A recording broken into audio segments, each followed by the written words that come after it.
LegCo membership had risen to 60, but there were still no signs of actual democratic representation via elections. It must, however, not be forgotten that Uganda was still a British colony. You will certainly wonder why this period records no political party activity and may even assume that there were no parties.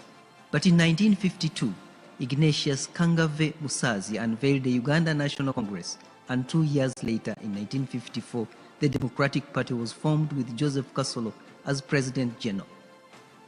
As we shall subsequently show, these two parties would play a crucial part in the development of Uganda's parliament. In 1958, colonial governor Sir Frederick Crawford appointed Sir John Bowles Griffin to be Speaker of the LegCo. Griffin, who had earlier served as Chief Justice of the Uganda Protectorate, began presiding over council meetings instead of the governor. Indeed, Uganda's modern parliament was emerging. 1961 was another watershed in the story of Parliament, for it is when the Uganda People's Congress and the Democratic Party first faced each other in a national election.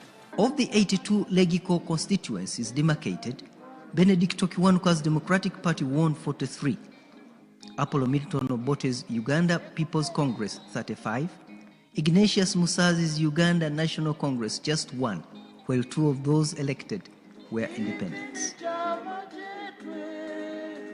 The first international assignment involving Uganda's directly elected legislators was the Uganda Independence Debate, which saw them flying to Britain for the famous Lancaster Conference.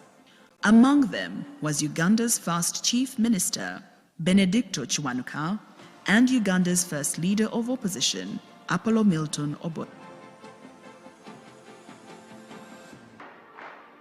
On 1st May 1962, Milton Obote's UPC formed the government that would lead Uganda into independence on 9th October and after.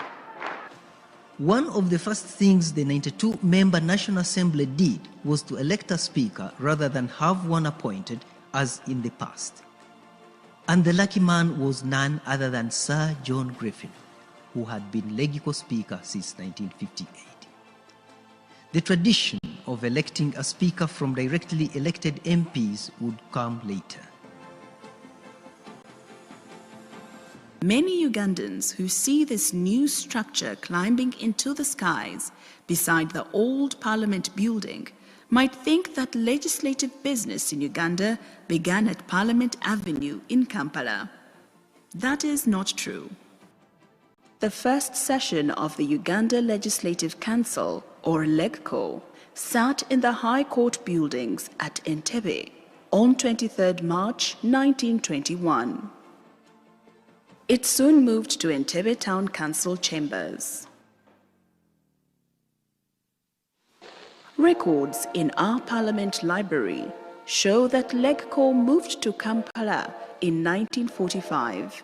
Its new home was the High Court buildings, which still look elegant to date. In 1950, the LegCo shifted to what we today know as City Hall, Kampala, and continued legislating from the very place where today's Kampala councillors conduct business.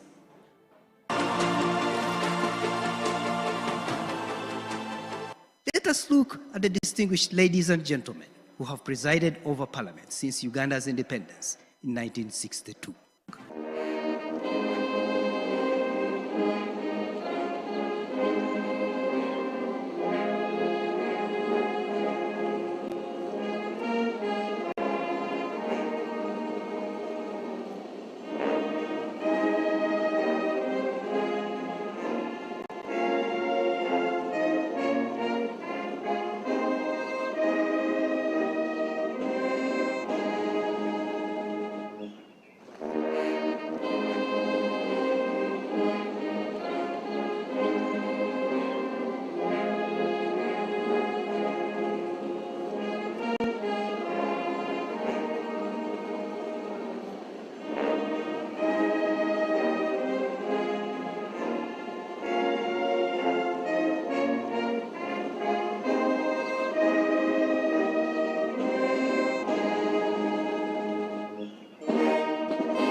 In the heart of Uganda's capital city, Kampala,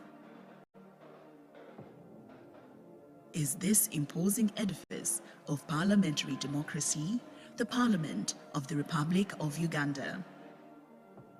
While the seed of modern government by discussion was planted way back in 1920, the work of documenting this history for posterity was undertaken when the Right Honorable Anita Annette Among was Speaker. Then, the documentary was launched during the 12th Parliament under the tenure of Right Honorable Speaker Jacob Maxson. Long before the British colonial authorities created the Legislative Council in the Uganda Protectorate, many of the various tribal communities had rudimentary forms of parliament. These included the Luchiko in Buganda and Busoga, Orkurato in Bunyoro and Toro, then Eishenjero in Ankole. The non-kingdom areas also had councils, even if they were not as organized as the ones cited above, and the most enduring proof of the existence of these councils are the various courts of arms found on the main gates of Uganda's parliament. The significance of these barazas would, however, manifest itself decades later when our first native members to the Legislative Council emerged from these units. They simply can't be ignored. By an order in council dated 29th June 1920, the Uganda Protectorate got its first executive and legislative councils. However, the order said nothing about representation for any entity or even elections to those bodies. The first Legislative Council, or Legico, which sat on 23rd March 1921, was presided over by the Governor of the Uganda Protectorate in the role of Speaker. It had 6 other members, 4 of who were government officials, while 2 were private individuals. These were the Honorable Edward Blackwell Jarvis, Chief Secretary, the Honorable A.B. Hose, Attorney General, the Honorable A.E. Bori, Treasurer, the Honorable C.A. Wiggins, Chief Medical Officer, the Honorable Henry Hamilton Hunter, Unofficial Member, the Honorable Harry Edward Levis, Unofficial Member. Numbering just over 1,000, the Europeans held all Legico positions, while Uganda's 5,000 Asians and over 3 million Africans held none. To borrow from George Orwell's Thank you, teams. Some of the British Empire's... Good morning, members of parliament. Good morning. Could I ask all our members to please come in and take your seats? Please take your seats once again so that we can resume with our session.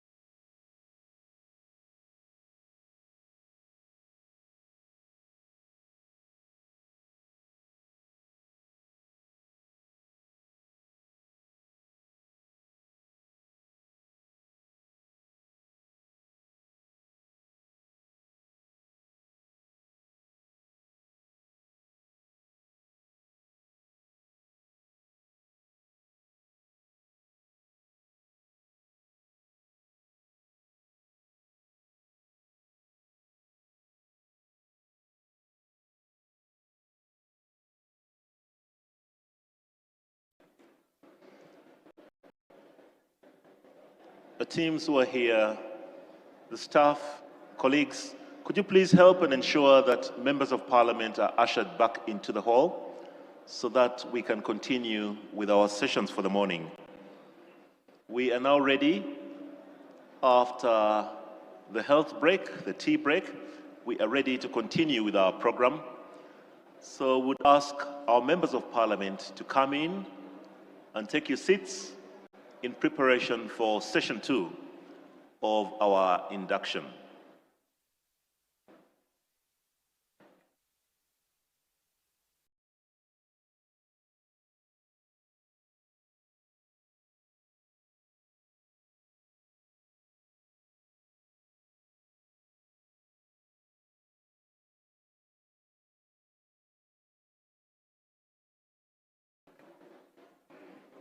To all our persons who are standing near the doors, could you kindly invite our members of parliament to come in We invite them to come and take their seats so that we can continue with our program. Our staff teams, please ensure that our members of parliament are ushered back into the halls for our second session of this induction.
Members of Parliament, distinguished guests, we kindly ask that you take up your seats in preparation for the next session.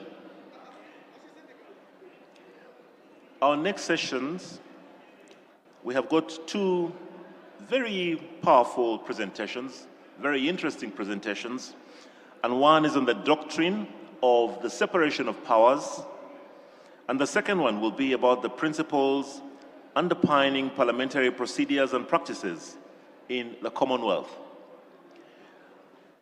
For those members who do not have a program, if you look on your desks, we have got a barcode that you can scan, and that scan will give you the details of our program for the day.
The County Representative, the UNDP County Representative, and the Country Director of Westminster Foundation for Democracy, Honorable Ministers, distinguished Honorable Members of Parliament, ladies and gentlemen. I take this opportunity to welcome you all to this induction seminar for members of the 12th Parliament. The program has been carefully structured to provide a comprehensive understanding of the environment within which Parliament operates and the responsibilities entrusted to the legislature. The resource persons have also been carefully selected and are experts in their own right.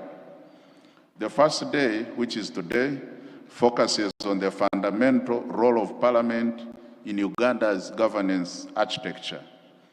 The sessions on the role of Parliament in national governance, the doctrine of separation of powers, parliamentary procedure, privileges, immunities, and national security are intended to provide members with the solid grounding in the constitutional and institutional foundations of parliamentary democracy.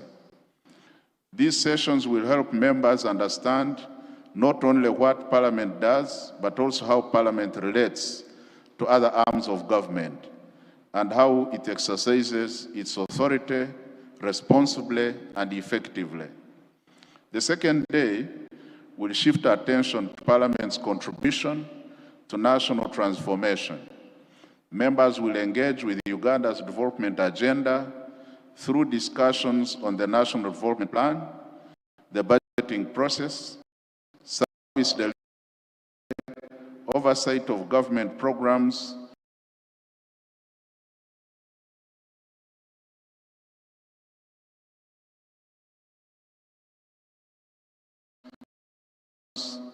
wealth creation, and accountability for public resources. These topics are particularly relevant because Parliament's decisions directly influence how public resources are allocated, utilized, and monitored to improve the lives of citizens of Uganda. The third day will explore the broader responsibilities of representation and statesmanship. Members will reflect on constituency representation, regulatory compliance, national interests, local government collaboration, diplomacy, and regional integration. In an increasingly interconnected world, legislators must appreciate not only local concerns, but also Uganda's place within the East African community, the African continent, and the global community. The fourth day will focus on the social and political dimensions of leadership. The session will address multi-party democracy, political parties, parliamentary leadership, protocol, inclusion, affirmative action, demographic opportunities, social security, and public health. These discussions underscore the responsibility of Parliament to ensure that development is inclusive, equitable, and responsive to the needs of all segments of society, particularly women, youth, persons with disabilities, and other special interest groups. The final day, which will be Saturday, 4th July, will prepare members for contemporary and future leadership challenges.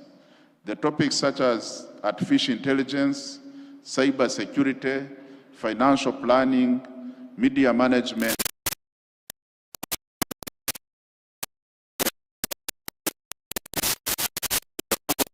today's legislators rapidly evolving environment.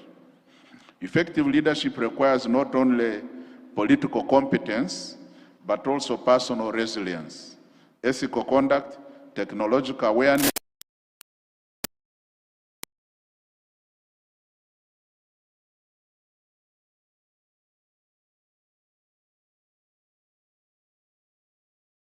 of members is done, and for him to have spared time out of his busy schedule to come and grace this ceremony with his presence.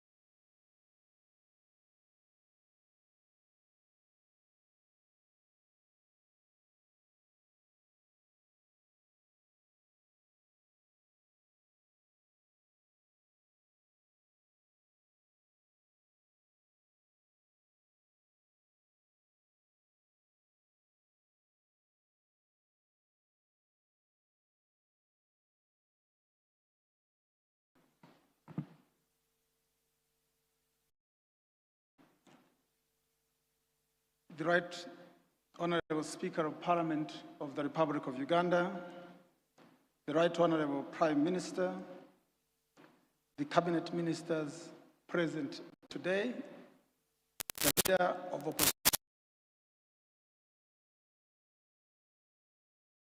Parliament and your team, development partners, distinguished ladies and gentlemen, good morning. My name is Joseph Munyangabo, and on behalf of the Westminster Foundation for Democracy, I would like to take this singular honor to extend my warmest congratulations to all members who have been chosen by the citizens of Uganda to serve in the 12th Parliament. Honourable Speaker, to be elected to this Parliament is both a profound honor and a monumental responsibility. The confidence placed in you by millions of Ugandans reflects their deepest aspirations for a future anchored in justice, equity, and sustainable development. For those of you who may not be familiar with the Westminster Foundation for Democracy, we are a non-departmental public body established to strengthen democratic institutions across the world. We work with parliaments, political parties, and civil society to promote inclusive, accountable, and effective governance. Right Honourable Speaker, world over, the Republic of Uganda stands out as a model of inclusive governance and deliberate democratic representation.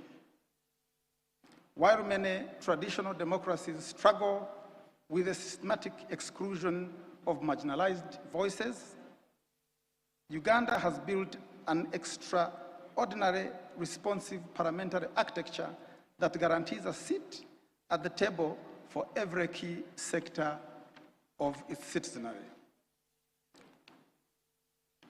Through affirmative action, our parliament profoundly mirrors the true diversity of our nation, ensuring direct, constitutionally protected representation of women, youth, workers, persons with disability, and older persons.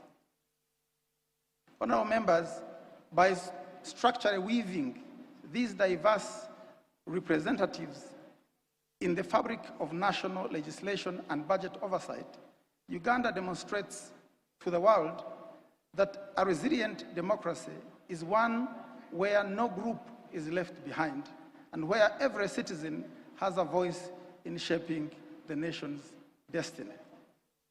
It is, however, important, Right Honourable Speaker and members, that we continue to invest in building the capacity of members of Parliament, in increasing their knowledge and skills so that they can be more effective in delivering their mandate.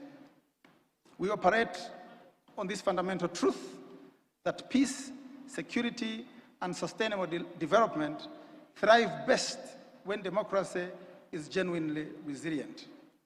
And democracy achieves true resilience when Parliament stands strong, fully functional, deeply trusted, and profoundly open to the people it represents. A strong Parliament does more than just legislation.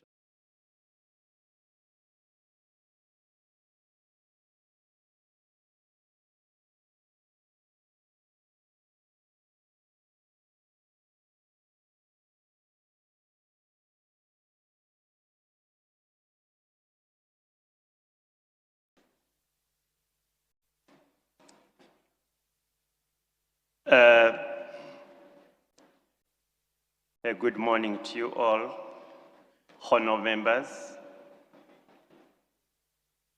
the clerk to the Parliament of the Republic of Uganda, the Right Honourable Speaker in absentia, the honourable ministers, honourable members of Parliament, ladies and gentlemen. First and foremost, I'd like to congratulate all of you upon joining the National Parliament of Uganda. It is by no means a mini achievement. Thousands do compete to join this institution, but in most cases, they are not successful. So congratulations, all of you, and I wish you success. I'd like also to thank the organizers for having honored me with an invitation to have this conversation with you. Mr. Clark, I come here not as a teacher. I come here not as a lecturer, but as somebody who spent 25 years as a member of parliament. It is quite nostalgic for me to be part of the parliamentary family again. When I joined in 2001, I did not have a beard.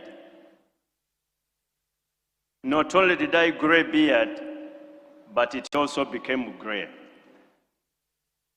partly because of the responsibilities of this institution and the journey you are bound to start walking for those who are here for the first time. I have been asked to talk about separation of powers. I don't know whether I had a PowerPoint presentation. Oh, yeah. And I'd like to thank the clerk for that kind introduction. I'm going to take you through this doctrine of separation of powers. If you look at the second slide, this is going to be the sort of roadmap for my presentation. The introduction is going to look at the conceptual and constitutional basis of the doctrine. Don't get worried that I'll go into legalese. I am not going to do that. This is not a court of law.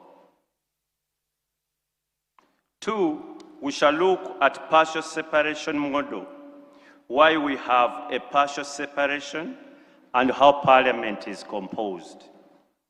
3, working together, how parliament collaborates with the executive for national development. And listening to the leader of opposition, the Right Honourable Leader of Opposition, and the Right Honourable Prime Minister, I got so much excited because their speeches reflected this particular aspect. I hope they walk the talk, both of them.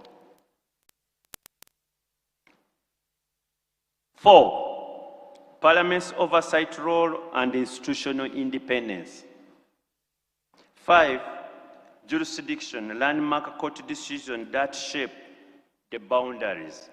I'm talking about the boundaries of the legislature, the boundaries of the judiciary, and the boundaries of the executive. We shall be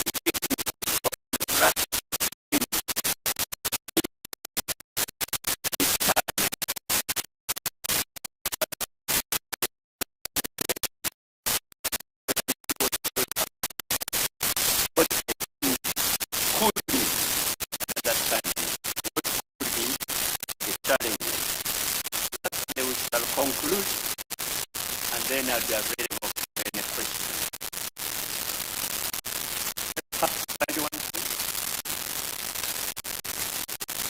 Mr. Clark and honorable members, the doctrine of separation of powers is designed to prevent the concentration of authority in a single institution.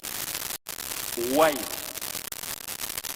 It is designed such that authority, state authority, is not concentrated in a single institution. But while it is designed to have them separately, it is for what purpose? The first purpose is accountability, where each arm shakes the other. You know, in most cases, people, when you talk about accountability, people think about money. Accountability, you know how many billions. Accountability is actually bigger than money, because you must also account for your own actions, which may not be monetarily based. So I'm looking at accountability in a wider perspective. When we talk, for example, about legislature accountability, it's not about the money, because everybody is accountability. Oh, yes, money is accountability, but accountability, especially for institutions of the state, are far bigger than liquidity. Efficient centralization of functions, where each state organ has a specific function and specializes in it. 3, rule of law, protecting citizens from tyrants, and tyrants it is beyond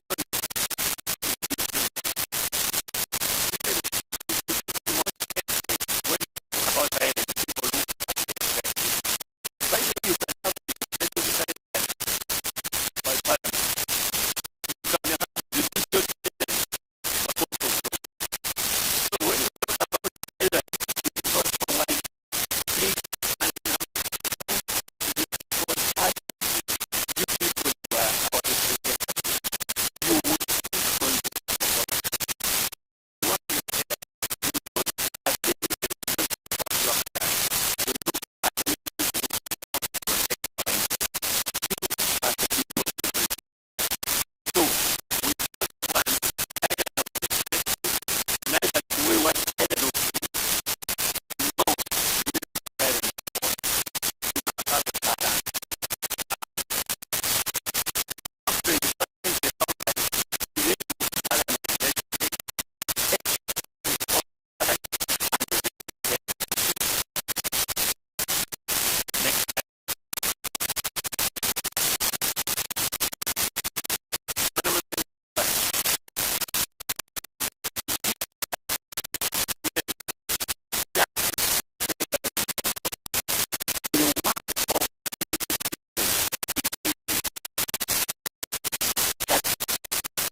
I know it is very difficult for people who grew up in this age. You may not know the Orthodox stove of 3 stones. But I saw in the audience my brother Fono Pondo, who grew up in the village. When we talk about stones, I'm sure he knows what I'm talking about. And any other honor member. Those of you who use cookers may not know the Orthodox fireplace, that actually there are 3 stones upon which the pot rests. But if you don't know so much about that, you can consult the Honorable Fono Pondo, Member of Parliament for us, the aide that is representing Eastern Uganda. He knows these things more than anybody else. So, each stone represents an arm of government. And you see, if you are cooking on that traditional stove, and one stone is not as the others, then that stove can't be stable. And that is an analogy which the Chief Justice Emeritus, Justice Odoki, gave to explain separation of powers. Without one, then you have a problem with that stove. If one weakens, then you have a problem with that stove or fireplace. If one is bigger than the other, then you also have a problem. So the legislature, the executive, and the executive must have First of all, you all have equal power obligations according to the Constitution, but different obligations. Let us look at the conceptual and constitutional foundation of this doctrine of separation of powers. You know, for those of you who are scholars, in the 4th century before Jesus Christ, Aristotle wrote in his treatise of the Politics that he advocates against power concentration to avoid tyranny. He therefore proposed 3 branches. 1, that makes the law, and that is you. 2, one that executes the law. Where is cabinet seated? This side, and that's you. And 3, that which adjudicates disputes about the law. Once you have got disputes, conflicts, then there is another organ where you run to resolve that dispute. That's what we call the judiciary. However, Montesquieu in 1748 urged in his book, The Spirit of the Laws, that liberty is best preserved when legislative, executive, and the judicial powers are not concentrated in one body. To those of you who have studied history, powers used to be concentrated in one institution, and that was the monarch. The monarch had executive powers, the monarch would legislate, the monarch would be the judiciary. So until scholars, modern scholars, and the development of democracy reach an extent to say we cannot afford to have all these powers concentrated in one institution. That is the development of the doctrine of separation of powers and the basis of modern democracy, that you have specialized institutions of the state, each performing a different role. Next. Let us look at the Uganda constitutional pillars. The 1995 Constitution also reflects this modern approach to separation of powers by assigning distinct constitutional responsibility to each arm of government. And I promise you I don't want to go into legalese, article this, blah, blah, this and this. You'll get some time later to read the Constitution, and really I would advise you, especially colleagues who are coming, honor members who are coming to Parliament for the first time. Laws are boring. They're not very interesting to read. But have time and read them. And don't think you read, for example, the Constitution like a novel. They don't read it that way. Read 2, 3 articles and abandon the book, but understand them. You can read another 3 articles 4 weeks later and so on. Don't try to read it like a novel. It is not interesting at all. And the issues are not related.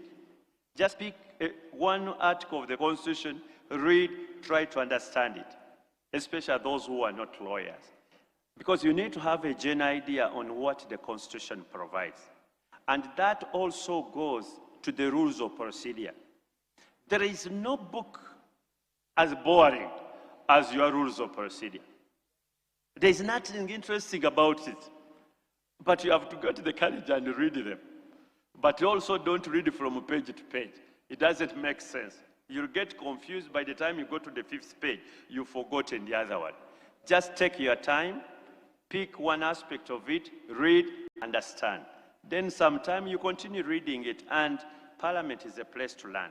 So continue reading them, you'll get them. There is no miracle about them. Don't imagine there is a miracle about reading and understanding the Constitution.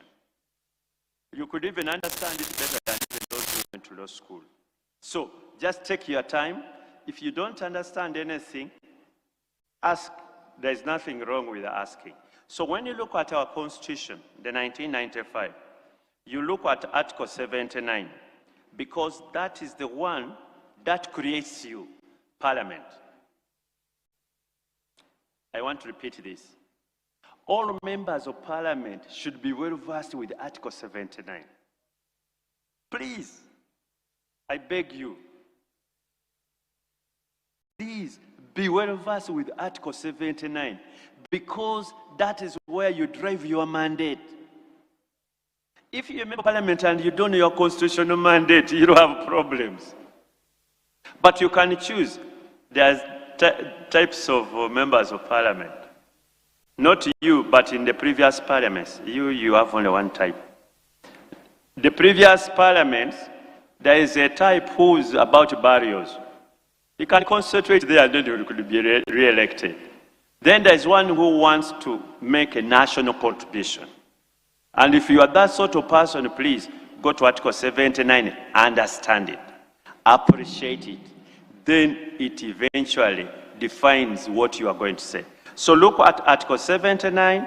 It defines the obligations of Parliament. It tells you what you are supposed to do. It tells you about your mandate and your obligations. Look at Article 79. This one is about the executive authority. The members of Parliament and to honorable ministers. The executive authority is vested in one office, in one person, the president. You all exercise your duties as and when and at the pleasure of the president. All that authority of the executive rests in the office of the president and the duly elected president of the country. Please try to read those, then you'll understand. When I address you on the separation and working together, you need to have this background. So, executive authority rests in the president, and all these ministers, and indeed the entire executive, they do everything for and on behalf of the chief executive of the country, His Excellency, the President. Article 126 to 128, now that goes to the judiciary. And let me tell you, colleagues, honorable members, sorry about colleagues, honorable members. Even courts, sometimes they make a mistake. They go and make a decision which enact laws. They veer into your space. But they don't want anybody to veer in their space. I'm sure you have heard of the decision on the UPDF Amendment Act. When they thought somebody was veering on their space, they guard it jealously. So each institution should guard its space, and quite jealously. But we should also have institutional independence where you don't interfere and yet you must work together. So no single arm derives its power from another. The judiciary does not give you powers. No. The executive does not give you powers. No. You don't give the judiciary powers. No. It is the Constitution that gave all of the arms of government powers.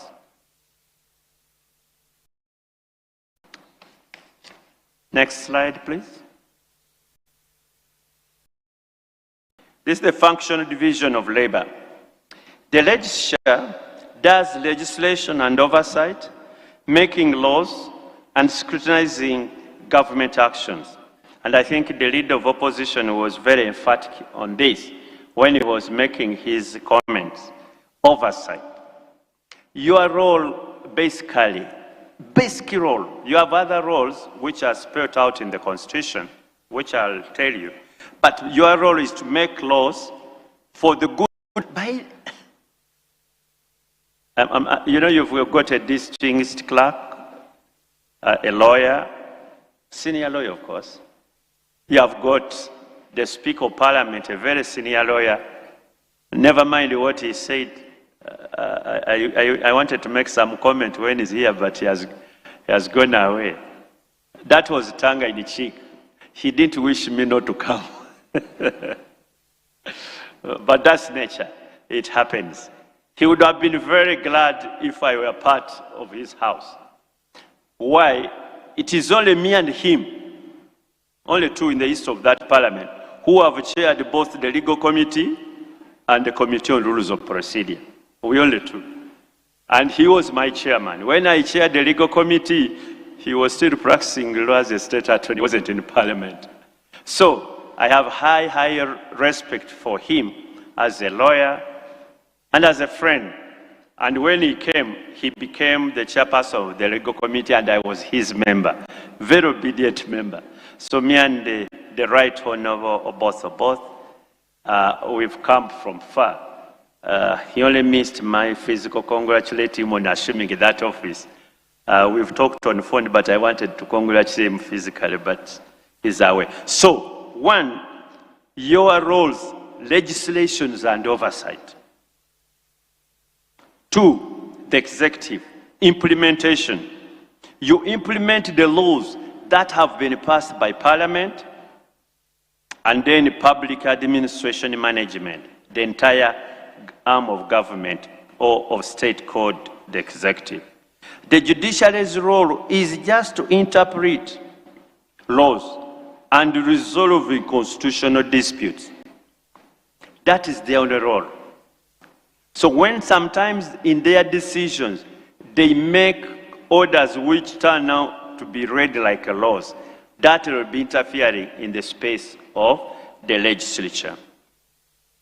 So, note the overlap. Parliament makes laws, but the executive implements them, and the judiciary interprets them. This is not confusion. It is design. It is designed by the Constitution that each arm of government will be doing a particular role. There is even something which sometimes confuses even senior lawyers like myself. There is a law we made, and I think that time the Honorable Clerk was my chairman. The Honorable Clerk has also been my chairman. By the way, he was chairman of the legal committee. I think in 2001, where they had I'm the one who nominated him to be the chairman of the legal committee then. There's a law we made. It went through our committee.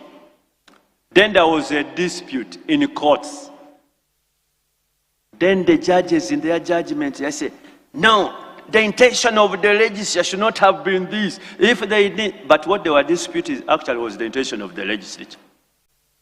Can you imagine? But the powers is to them. So much I knew the intention because we made the law. I don't have the power to tell them, but what you are saying is wrong. You have to urge it before them, and they take their decision. So that is the nature of our separation of powers. Even when you are part of the legal process, that makes the law. When it comes to interpret, it goes to another arm of government. And once they make a decision, it is final. However erroneous it is, you can maybe appeal to a higher court. But even when that court, the higher one, makes an error, you have no remedy. Because that's their specialty and that's their mandate according to the Constitution. The partial separation model. Institutional independence. Uganda does not operate a rigid separation of powers. Instead, we follow a modern Westminster influence model where functional overlap ensures effective governance. And I think you heard the Westminster resource person who was here and making comments. Separation is not a wall, but a system of checks and balances. Honorable members, there are many people who have this misconception, imagining like these are parallel rail lines. No, you must find a way of working together. You must find a way of working together because the people of Uganda envisage that you'll work together. So don't just do things in a parallel way. It must be a well-coordinated separation, but not a system that each does his own thing on his own. Examples of institutional interdependence in Uganda: ministers in parliament, under Article 78. Ministers, not all of course, there are ministers who are elected members of parliament, like the Honorable two members here, the Right Honorable Deputy Prime Minister, and then the Honorable Chief Whip. They are members of parliament and yet they are ministers. But then there is another category who are ministers, but they are not elected members of parliament. I saw Jane Ombadi, I think he was here. Jane Ombadi there. Jane Ombadi is a minister, but not an elected member of parliament. Those are what we call them ex-official members. Of course, once they come to parliament, they are like any other MP, only they don't have a voting right. So you have the executive being part of parliament. So that is the sort of model which is partial separation. That today, the executive is part and parcel of parliament. The ministers who are elected have all the rights, including voting rights. Like the Honorable Ruth Acheng Ochero and the Honorable the Right Honorable Rukia Nakadam. They are ministers, but they're also MPs. So they have all the rights like you who vote in parliament, who also elected. But then the Honorable Jane Ombadi does not have the right to vote in parliament. When it is voting, he keeps out of it. And that's not because he's an officer. It is because he's not an elected MP with a constituency. You have executive legislation. The executive legislation inserts significant proportion of all bills passed by parliament. According to our constitution, priority of parliamentary business is given to government. And 95% of the bills you are going to consider are all executive bills. Maybe 5% or even less could be private members' bills. But 90% of all the bills will be executive initiated. So you have a law initiated by government, the executive, and you'll find it is even the ministers, relevant ministers who sign them. And once it comes to parliament, you go through it through your relevant committees and enact a law, but it was initiated by government. Government participates again during the legislative process until it is passed. There is another legislation by executive. For those of you who are lawyers, you are going to understand one thing, that there is a provision which always gives the relevant minister powers to make rules and regulations for the implementation of a particular law. One, it is absolutely okay for ministers to make the rules and regulation to implement a particular law. What you should only guard is that the minister does not exceed his or her powers, such that also he turns out into a legislator, taking advantage of that provision. So what we were trying to do is to make sure, and I think we put it in the rules, we went through amendment of our rules of procedure and we put it there, such that the ministers, when they make the rules and regulation, they should lay them on the table in parliament, such that you have an opportunity to look through them, to see, did this particular minister exceed powers? Because he might use that particular provision and he also legislates. So you need to be very careful. You give him powers to make rules and regulations to make sure that the substantive act is implemented. But those powers are not for him to legislate, because then he'll be usurping your powers as honorable members of parliament. Under Article 113, that is parliamentary approval, Parliament approves presidential key appointments. But that's also constitutional. So, whereas the Constitution gives powers of the president to appoint, it also gives Parliament some powers under 113 to confirm, approve those appointments. That's why, much as the appointment authority for ministers is the president, it again rests with you. It goes back to you to approve those nominations. And once you say no, there is no appointment. So you are now also part and parcel of the appointment process. But not all offices of government, are approved by Parliament. It is only those which are provided for under the Constitution. For example, one of the most important offices, honorable members, is that of ambassadors. But ambassadors are never approved by you because the Constitution does not provide so.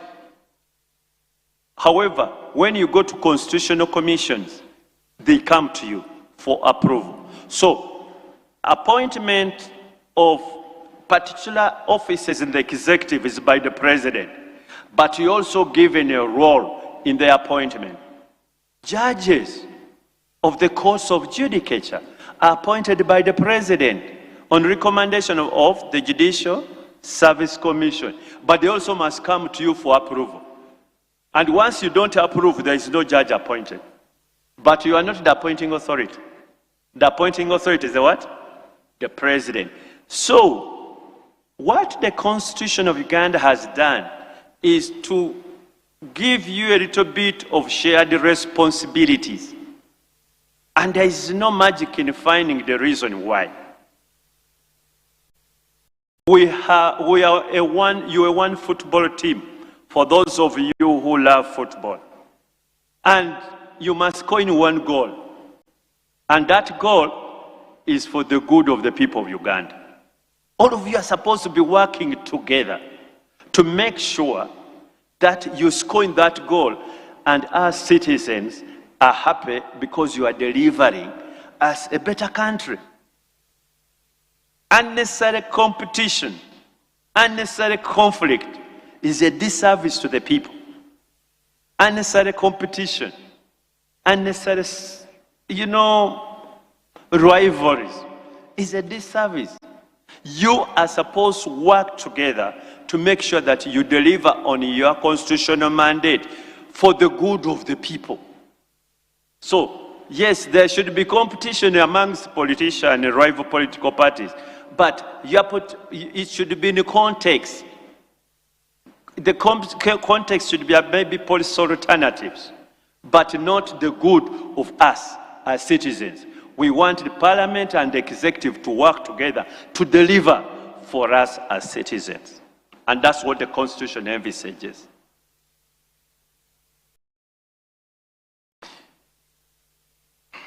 Working together with the Executive.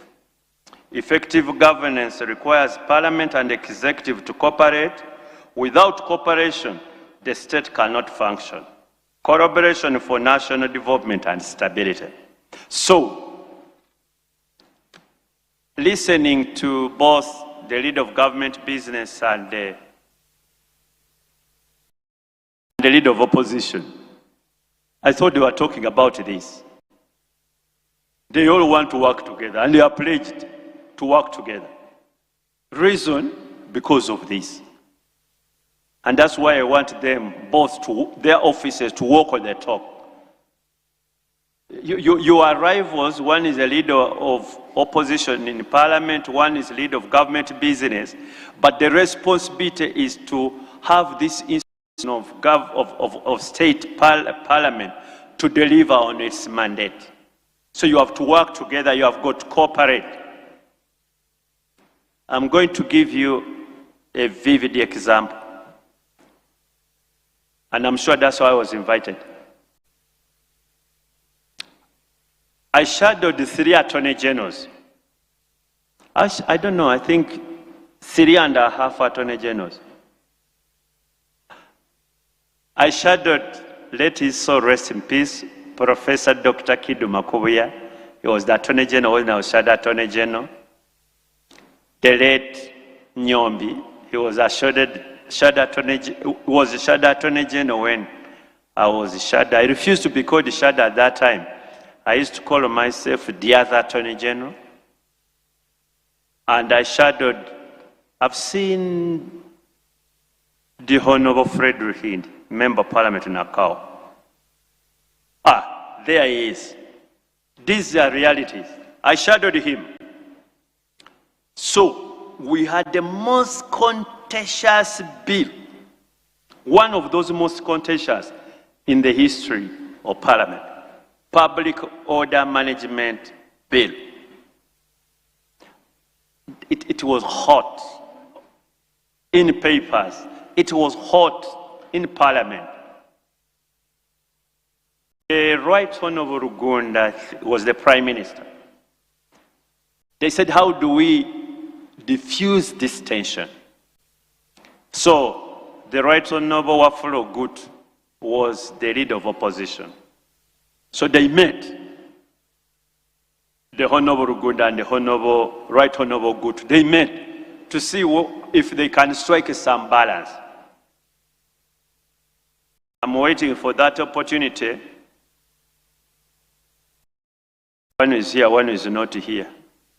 When the Right Honorable Nabanja and the Right Honorable Senyon, you sit both of them to say, now what do we do? 2 of them. One leader this, one leader, because there is a crisis. Then they also agreed that it's not about us too. Let me call my shadow cabinet and you also call the relevant ministers, the other side. So, Right Honorable Uganda called the then Minister for Security was, I think she's passed on, Mary Kororo. Is that the name Kororo? Karoro? Or Krut? General Katumba Wamala was, I think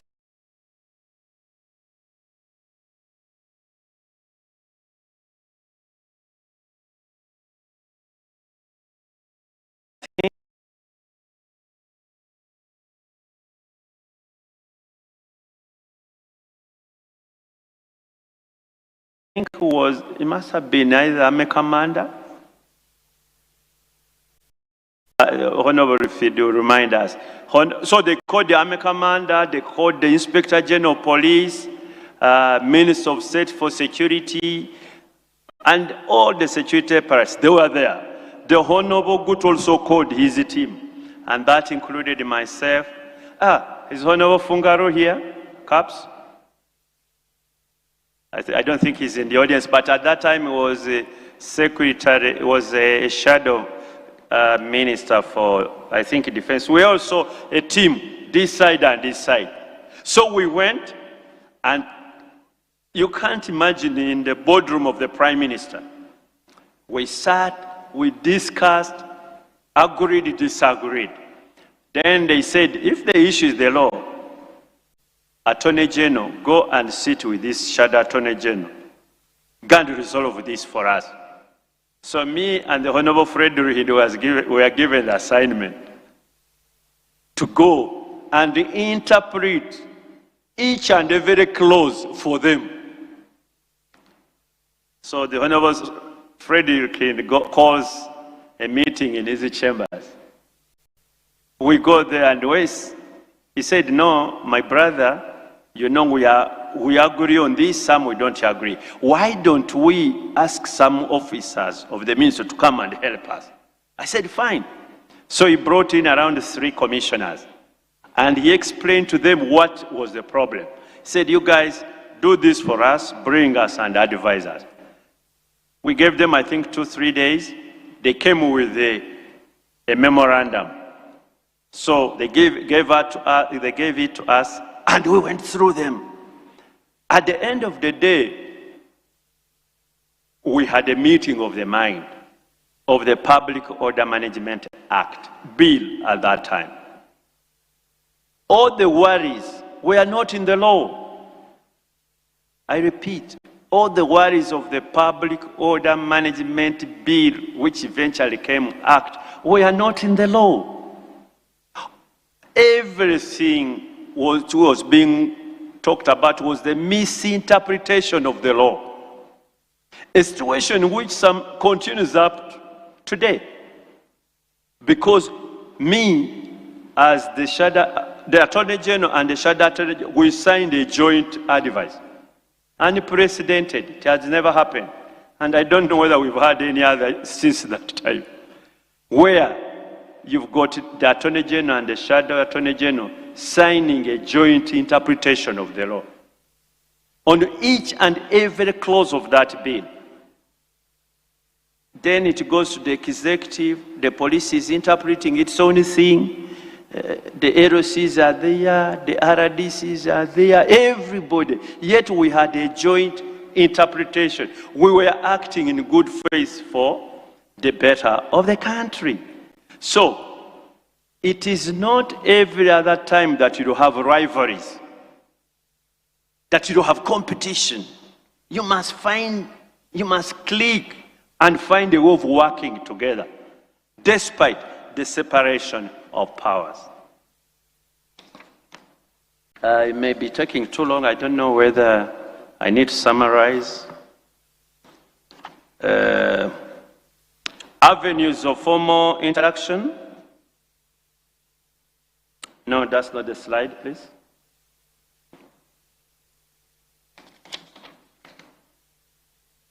Yes. State of the Nation address. That's when the executive interacts with the parliament directly. There is question time. I heard the Prime Minister talking about it. That is also you interacting with the Prime Minister, but not as leader of government, but as Prime Minister. You ask any question, and she's supposed to be, by Constitution, she must answer them. Don't allow Prime Minister to get away from your questions. And the questions don't relate, please. It's not about your parties. That the Prime Minister must be asked questions by members of the opposition. It is all members of Parliament, because the issues which you raise, some of them affect your own constituencies. Some of them affect the country. So when it's Prime Minister's time, please, it is the entire Parliament to ask relevant questions. It's not about the Honorable Senyonyi's group, but all members of Parliament should be able to ask the government to explain. At the end of the day, you have a title, and the title is your backup benchers. Do you sit in cabinet? So where do you get the time to ask the Prime Minister? Formally. Issues affecting your constituencies. You will only do it on the floor. And sometimes you may have a relationship where you walk to the Prime Minister's office and ask.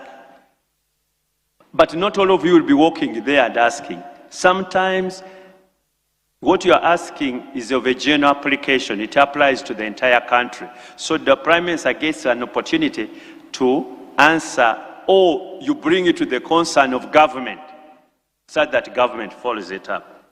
Committees.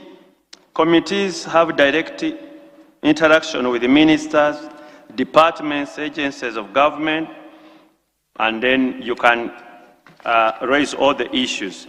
Legislative partnership, next slide. Parliament is not a rubber stamp. While most policy priorities, Parliament is not a mayor approving authority.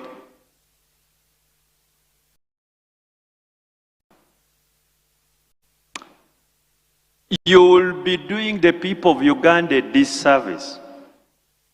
We can even look at the check which you people pick as Parliament, if your duty is to rubber stamp.